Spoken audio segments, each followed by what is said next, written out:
Monasticism is prohibited in Islam.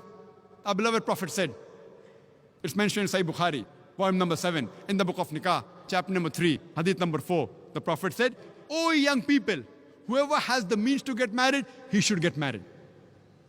The Prophet said, "Whoever does not marry is not of me." So if you marry, you are submitting your will to Allah subhanahu wa ta'ala.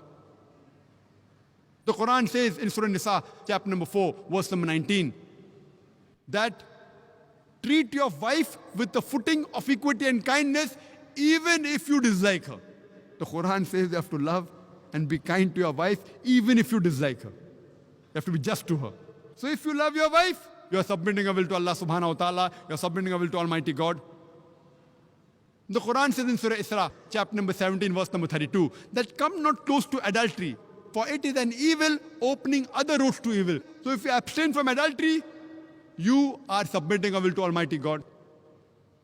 In Islam, we have a system of modesty, which is the same in Christianity.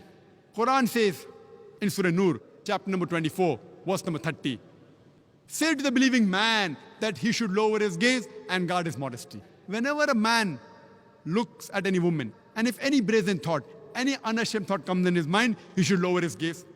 The same message is given in the Gospel of Matthew, chapter number 5, verse number 27 and 28, where Jesus Christ, peace be upon him, says, "It has been said of the old times that thou shalt not commit adultery. But I say unto you, whosoever looketh upon a woman to lust after her has already committed adultery in his heart." The same as the Quran says that lower your gaze, Jesus Christ, peace be upon him, says that anyone who looketh upon a woman to lust after her has already committed adultery in his heart.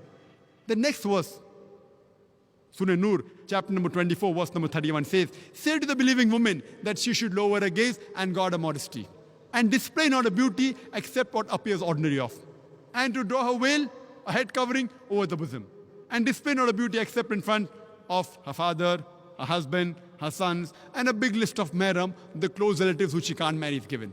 There are basically 6 criteria for hijab given in the Quran and the Sahih Hadith.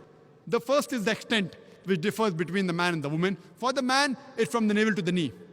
For the woman, the complete body should be covered. The only part that can be seen are the face and hands up to the wrist. The remaining 5 criteria are the same for the man and the woman. The second is, the clothes they wear, it should be loose. It should not be tight-fitting. It should not reveal the figure. Third, the clothes should not be transparent.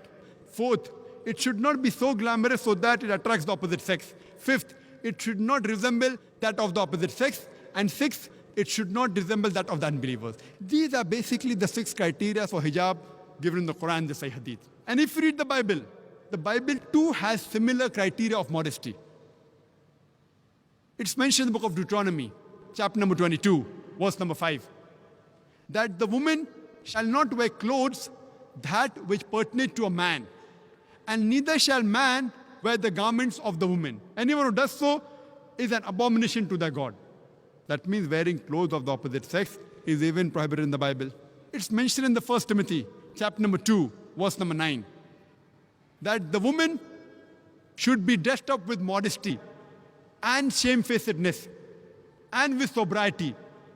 They should not have braided hair or should not wear gold or pearls or costly array.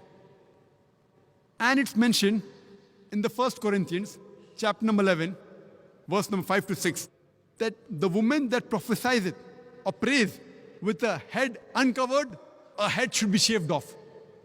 The Bible in the 1 Corinthians, chapter number 11, verse number 5 to 6, says that the woman who does not cover her head when she is praying to the God, a head should be shaved off. Imagine even the Quran and the Sahih Hadith is not as strict as the Bible, where the Bible says the head should be shaved off.